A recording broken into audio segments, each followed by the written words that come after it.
Starbucks because I'm sick of white supremacists and all that stupid shit that's going on. But I wanted to finish editing my video first before I go because I'm in the middle of doing something. But yeah, flat out, I didn't have to deal with none of this BS before none of this happened. And it's so interesting to me how the former owner of Jokes and Notes is involved, Miss Mary Lindsay. Like I ain't heard or seen nothing from this lady the entire time. I know she never really cared for me, her nor her daughter. But now they like all over my feed and stuff, and I'm like, okay, this is getting weird. I'm just gonna unfollow a gang of people and call it a day.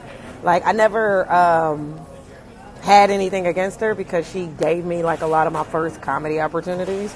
But also, so did Dion. Like, and I think that's what made a lot of people like mad with me.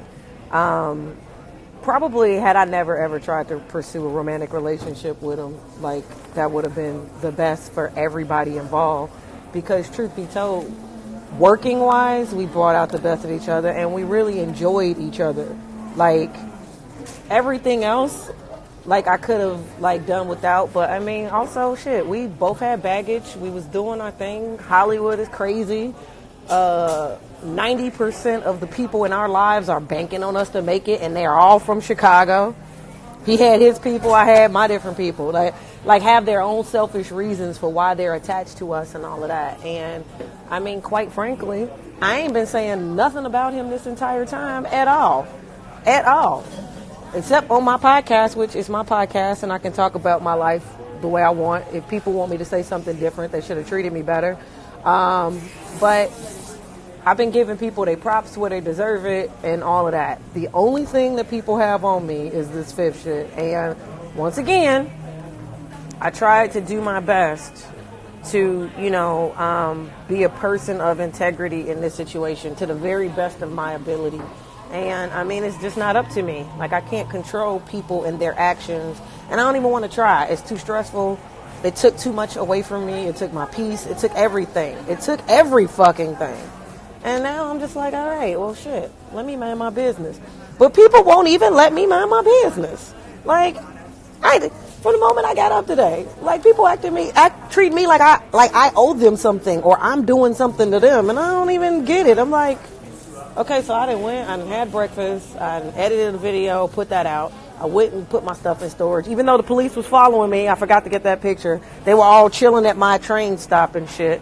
These people right in front of me, the bullshit that they on. It's like, why y'all want to sit in front of me? Y'all all just follow me because of the picture I took of old boy and his contraption and shit. Everybody that's coming to the store since I took that picture all want to be right here. And there's other places to congregate in this store. So don't treat me like I don't know what the fuck is going on. I hate that. When you insult my intelligence, it's like a whole different thing. But, whatever. Minding my business. People, are talking about like negativity. I was fine. Like, I don't like fake shit. I don't know how to adjust to fake shit. I don't like it. I don't like it. And I'm not fake, so I don't know what to do when people want me to do shit that I'm not about or whatever. Like, and I don't enjoy motherfuckers treating me like I'm a dollar sign. Like, that shit is whack to me. I don't feel like explaining how much I have every fucking day. It's none of your business. Leave me alone. How about that? Leave me alone. Leave me alone. It's simple. I was minding my business before that, and she never asked for help, and like y'all don't remember. I remember every fucking thing, but people don't remember that. They don't remember none of that. When it was cold in New York, oh, she's out in the cold. She's not mentally stable, blah, blah, blah. Okay, so then people started sending me PayPals. And then that started making people mad. Oh, she's scamming. No, my bitch-ass sister was scamming with that GoFundMe that she got $3,000 from. Got money from, like, half the people I went to high school with at Morgan Park. They gave to that bitch-ass fund, and she used that to pay her rent. And her and my cousin Mike came to New York and bought me a pair of jeans, a sweater, some lady products, and Taco Bell and McDonald's. That's what Arana saw. I didn't see any of that. Period. My father and like cousins and people on their side of the family over here making deals, cutting deals. My different cousins that, on my mama's side making deals, cutting deals. Everybody profited and get on down. Good job. Now I'm taking all of the bricks that was thrown at me and I'm creating my new life. If you don't like it, you can unfollow. Like, if you don't want to be a part of it and you think it's bullshit, that's fine. That's great. Can I just keep it moving though? I would like to. I want to. Thank you.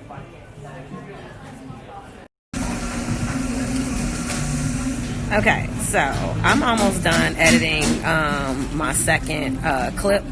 So what I decided to do was, because I did 20 minutes. And so what I decided to do was put, put another promotional clip together that I can put in my IGTV and on YouTube. You know what I'm saying? It's a decent length so that it makes a decent little video that serves as promo for, who I am, what I do, what my type of comedy is, and all that stuff. And then the full length is going up on Patreon. And that's just what I'm finna do. And then I'm gonna take the time to focus on my e-commerce, because all this other stuff is for the birds. All this other stuff is corny. It ain't nobody making no money. Ain't nobody productive. Ain't nobody giving out hugs and kisses. You know what I mean? It's not like emotionally satisfying or gratifying. It's not financially satisfying or gratifying. It's not, building up the community. It ain't nothing positive or interesting or any constructive. Like, none of that going on with all this foolishness. And I'm like, okay, I don't care. I came here specifically because, the way my day was set up. Like, I did everything, showered everything at the gym. I wanted my grapefruit juice, went to the store, got the grapefruit juice. And then I had breakfast because I hadn't did or had anything since yesterday evening. And from that, the Burger King I went to, they didn't have any outlets. So I was like, I got to go somewhere where there's some outlets where I can finish doing what I was doing. But then I also was like, I want to put this big ass bag away because I don't want to lug all this around. I put my bag away, and like almost immediately as I was leaving like the storage unit, like I was being followed, and then I was like, oh, okay, I gotta use the restroom. I go across the street and everybody's like following to that store. I stopped and like watched people scurry in the store and do all that stuff. I stopped and stood on the sidewalk and just was looking. And then like I go to the bathroom, and I'm not even in there like seconds, like literally seconds. I'm not even in there. I literally go in the stall and put my bag on the floor. Somebody rushes in there and goes to the stall next to me, and they're facing the toilet, right? Their feet were facing the toilet, so they're not like using the bathroom. It's a woman's bathroom. It wasn't one of them unisex, like anybody can come as you are bathrooms. It was a woman's bathroom. They had ladies and men, okay? And they come in and the feet are facing the toilet, and like they rushed in. I'm like, and they didn't have to pee. Like it wasn't I'm rushing in because I got to use it. And I'm like, I'm sitting there and I'm looking at the feet, and I'm just like, what are they on? Like, what are they doing? Pause.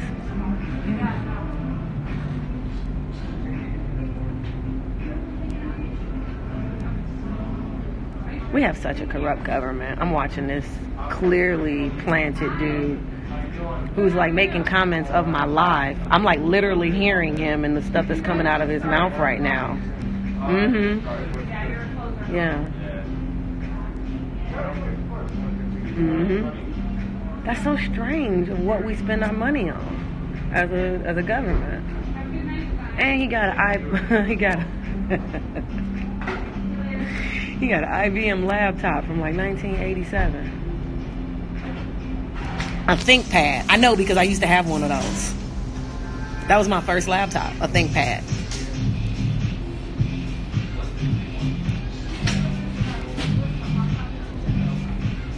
I'm looking for his recording device that he's talking into. That's the reason why I stopped talking. Like, I heard everything he just said. Now he's scrambling. He don't know what to do.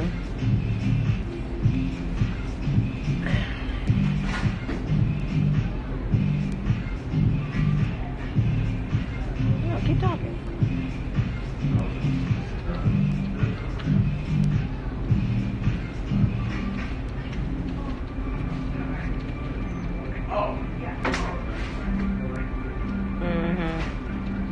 I bet. Anyway, let me finish editing this shit and put it out. It was fun. For everybody who enjoys comedy, I hope y'all enjoy it. It was fun, and you can hear it and listen to it and tell I had fun. One of the reasons why I said I'm gonna put out vinyl, for a lot of reasons. I'm looking, because I record my sets and stuff like that, and within the past couple months, I'm listening to like sets that I've had where I've had like an amazing time, and it's because it's just audio, right? You have no choice but to listen to the joke. You know what I'm saying? And a lot of problems that I ran into throughout the history of my career, and this is real talk, my look, people not getting over how I look. And so they don't accept or really sometimes even listen to what I'm saying because they stuck at the package. You know what I'm saying? Like even, we spoke about Mary in my last life. Let's speak about her again. Even when I was doing NBC Stand Up for Diversity, right? The year that they did it at Jokes and Notes, right? I went to the semifinals every other year everywhere else. I went in New York. This guy. Now he's loud. Y'all hear him? Y'all hear him? Into a direction that they took in, the direction that 81 in general. The city. Is it in the air or coming out? Y'all can hear him now. Where is it? This was the guy I was just staring at. The guy I was just talking to.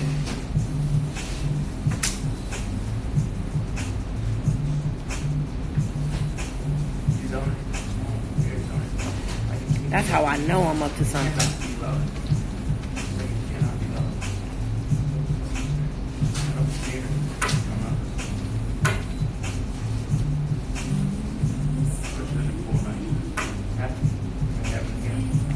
Yeah, and she like has relationships with police in Chicago.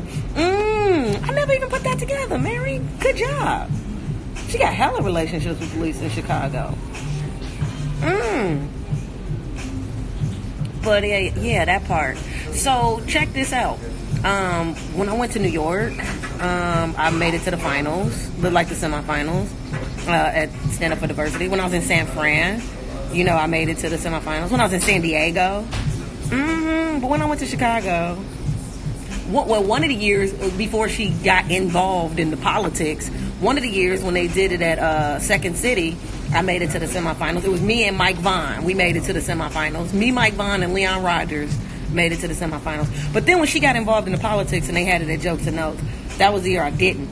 But she told me that she sat in with the judges and what they had to say was, like, maybe you should model or something. Really, I should model that. What? She was like, you got good material, but people don't want to hear from you. It's like your look. Like, people don't want your jokes from you. And I was just like, curses. Somebody speaking in tongues. Oh, now he's talking about speaking in tongues. The dudes come upon them and they had to say a word. Boring.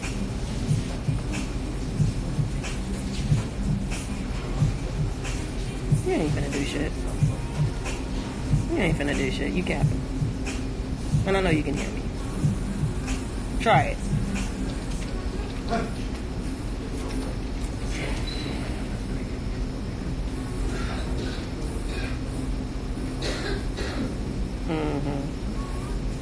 Like I thought. It's coming out. Give me 5 minutes. I was almost done, but I felt the need that I had to go live because it's a whole lot at stake. It's a whole lot going on behind the scenes. And people's mask is falling the fuck off today. Happy Sunday. I'll be back.